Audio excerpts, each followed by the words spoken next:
पहले आपको ये बता दें कि 8 मई 2025 को पाकिस्तान द्वारा भारत के 15 शहरों में सैन्य ठिकानों पर ड्रोन और मिसाइल हमले की कोशिश को भारतीय वायु रक्षा प्रणालियों ने पूरी तरह से नाकाम कर दिया है। और इस जंग में भारत ने कई हथियारों का इस्तेमाल किया है। पाकिस्तान JF-17, J-10, F-16 का इस्तेमाल कर रहा है, जिनका काट भारत के पास मौजूद है। भारतीय सेना के आकाश MRSAM, ZU-23, L-70 और शिल्का जैसे उन्नत वायु रक्षा प्रणालियों ने महत्वपूर्ण भूमिका निभाई है। इसके अलावा भारत ने पिशोरा समर और CUAS एयर डिफेंस का भी इस्तेमाल किया है। एयर डिफेंस गन के तौर पर L-70 का इस्तेमाल किया गया है। पाक DJI सेना वर्जन के ड्रोन का इस्तेमाल कर रहा है। सूत्रों के हवाले से खबर आ रही है। बड़ी खबर इस वक्त का अपडेट आपको बता दें, ग्राउंड टू एयर के कौन से हथियार पाकिस्तान द्वारा यूज किए जा रहे हैं वो आप देखिए। जंगी विमान JF-17, J-10, जंगी विमान F-16, missile PL-15, AAM, hulls missile, HQ-9 missile, DJI सैन्य ड्रोन।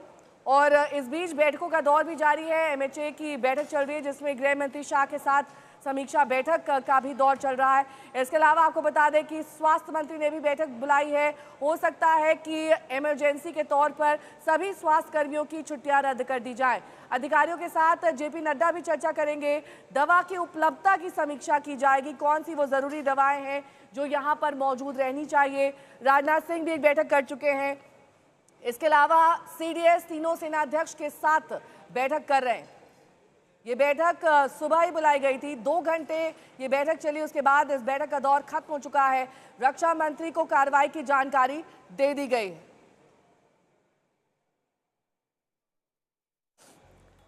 तो सबसे पहले चर्चा का विषय होगा कौन से वो हथियार हैं जो इस वक्त पाकिस्तान इस्तेमाल कर रहा है। मेरे सहयोगी गौरव सावंत हैं और साथ ही विशंबर दयाल जी हैं। दोनों आपस में चर्चा करके आपको ये बताएंगे कि कौन से हथियार किस तरीके का काम करते हैं और क्यों वो पाकिस्तान द्वारा इस्तेमाल किए जा रहे हैं। गौरव, इस समय अगर पाकिस्तान की बात की जाए तो पिछले 24 घंटे पाकिस्तान पर बेहद भारी साबित हुए हैं। जिस तरह से पाकिस्तान के JF-17 थंडर और खासतौर पर ब्लॉक 3 के विमान, 2 विमान गिरा दिए गए हैं और ये भारत की surface to air missile defence shield की सफलता का सबसे बड़ा उदाहरण है। क्योंकि जिस तरह से पाकिस्तान के JF-17 थंडर लड़ाकू विमान चीन से पाकिस्तान ने खरीदे, अब पाकिस्तान में इन विमानों को बनाने की कोशिश तो कर रहा है। Single engine aircraft PL-15 air to air missile, long range air to air missile, Pakistan के पास सबसे अत्याधुनिक वो मिसाइल जो फेल होती नजर आ रही है, होशियारपुर में जमीन पर मिली।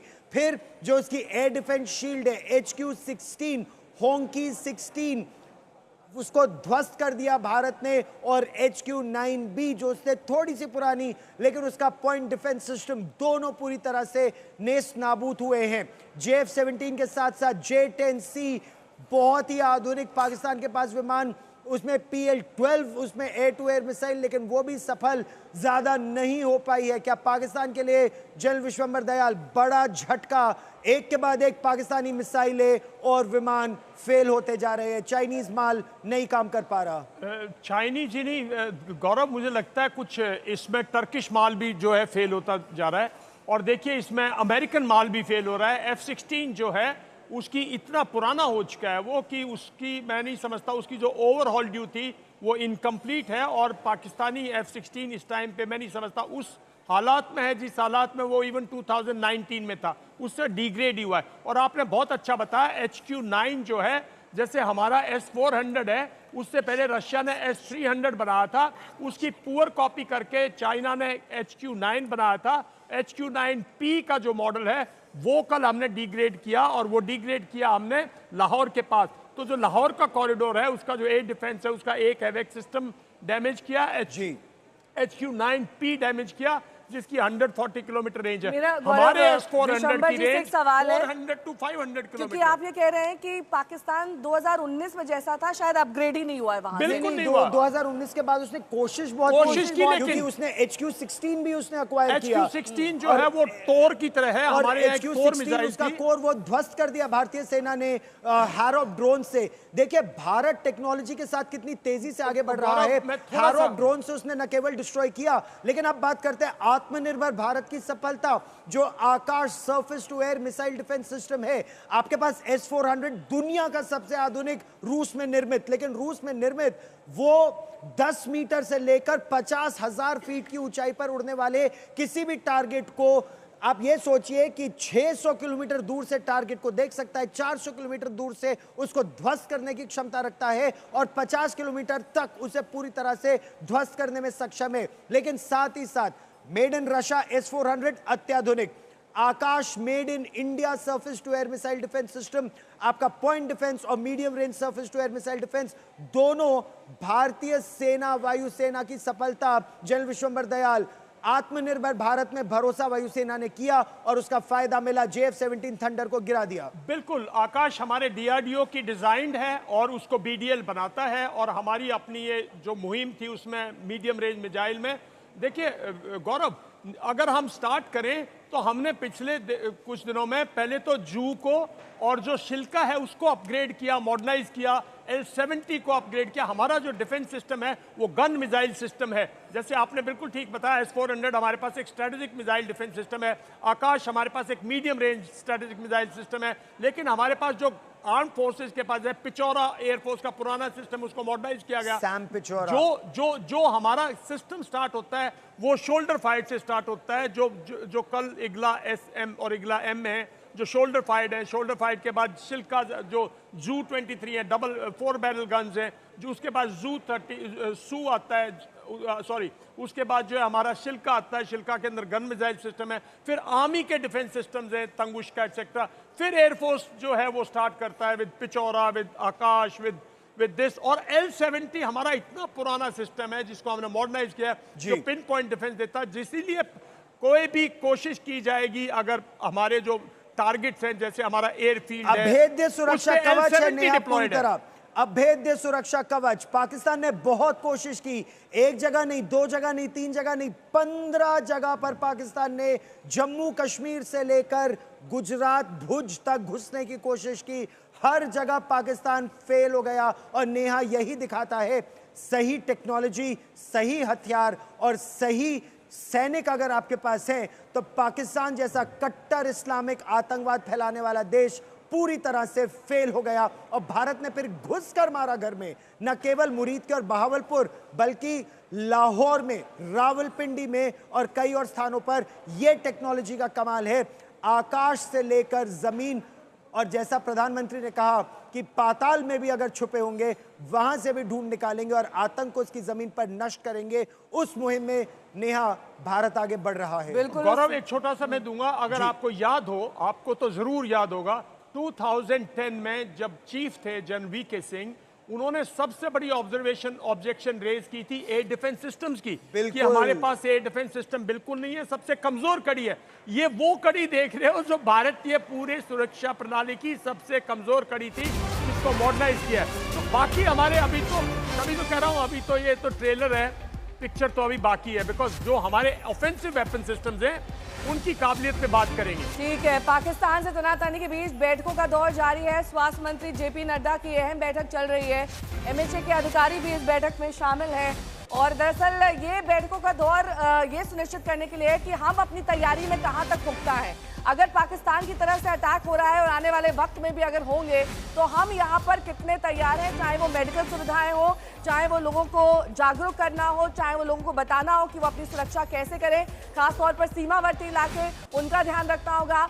और पाकिस्तान से जो तनातनी है गौरव, उसके बीच कल हमने देखा था कि कैसे जम्मू में वो रिहायशी इलाकों में भी अपने ड्रोन फायर कर रहा था। ये बहुत अहम सुरक्षा की कड़ी है जिसको भारत को सुनिश्चित करना होगा कि कहीं भी एक गैप ना आए, जिसे कहते हैं कि, और आपके जो नागरिक हैं उनको किसी तरह का नुकसान पहुंचे। देखिए, पाकिस्तान की साजिश लगातार यही रहती है कि वो हमारे सिविलियंस को निशाना बनाए। न केवल उसने 25 भारतीयों को मारा और एक नेपाली को पहलगाम में, बल्कि अभी भी अगर आप देखें तो सीज फायर वायलेशंस में, शेलिंग में 16 हमारे नागरिक मारे गए हैं। और यह दिखाता है कि पाकिस्तान आतंकवाद का कितना दुर्दांत आतंकवाद तीन तस्वीरें हैं, कैसे मीटिंग्स का दौर है। रक्षा मंत्री की मीटिंग तमाम सेना प्रमुखों के साथ चली, उसके बाद गृह मंत्री ने एक बैठक बुलाई, स्वास्थ्य मंत्री की बैठक चली जिसकी अगुवाई JP नड्डा ने करी खास तौर पर। और इसमें दरअसल ये सुनिश्चित किया जा रहा है कि भारत हर क्षेत्र में, हर लिहाज से, चाहे आपकी वो स्वास्थ्य सुविधाएं हो, चाहे वो आपका डिफेंस सिस्टम हो, हर तरीके से हम कैसे तैयार हैं। मंजीत नेगी मेरे सहयोगी जुड़ गए हैं तमाम जानकारी के साथ। मंजीत, इन बैठकों का लबो लुआब अगर आप बता सकें तो 5 पॉइंटर से बताइए, किसमें से क्या अहम जानकारी निकलकर सामने आ रही है। स्वास्थ्य को लेकर क्या तैयारी है, हमारी डिफेंस को लेकर क्या तैयारी है, और कैसे हम आगे आने वाले वक्त में ये सुनिश्चित कर सकते हैं कि अगर कोई भी अटैक होता है किसी भी तरीके का, जल थल नभ, तो हमारी तैयारी कहां तक है। नेहा, आज की जो सबसे महत्वपूर्ण बैठक थी वो रक्षा मंत्री राजनाथ सिंह ने जो साउथ ब्लॉक, हमारे पीछे साउथ ब्लॉक में ली, 10 बजे ये बैठक शुरू हुई थी और 2 घंटे करीब 12 बजे ये बैठक खत्म हुई। बैठक में साफ संदेश नजर आ रहा था, जिस तरह से तीनों सेना प्रमुख कॉम्बैट ड्रेस में मौजूद थे, सीडीएस मौजूद थे, रक्षा सचिव आरके सिंह मौजूद थे, और वो तस्वीर अपने आप में महत्वपूर्ण थी क्योंकि एक मुस्कुराहट सभी के चेहरे पर दिख रही थी। और जो मेरी जानकारी के मुताबिक सबसे पहले जो सेना प्रमुख हैं जनरल उपेंद्र द्विवेदी, उन्होंने रक्षा मंत्री को ताज़ा हालात की जानकारी दी। इस वक्त लाइन ऑफ कंट्रोल आईबी पर सेना किस तरह से पाकिस्तान के को रिस्पॉन्ड कर रही है। इसके अलावा वायुसेना प्रमुख air chief marshal AP Singh ने रक्षा मंत्री को जो पाकिस्तान के पिछले 2 दिनों के हवाई हमले रहे हैं वो किस तरह के हमले थे, उनको कैसे भारत की जो 3 स्तर की एयर डिफेंस है, मिसाइल सिस्टम है, short range, medium, long range, उससे कैसे प्रभावी तरीके से जवाब दिया गया, उसकी जानकारी दी।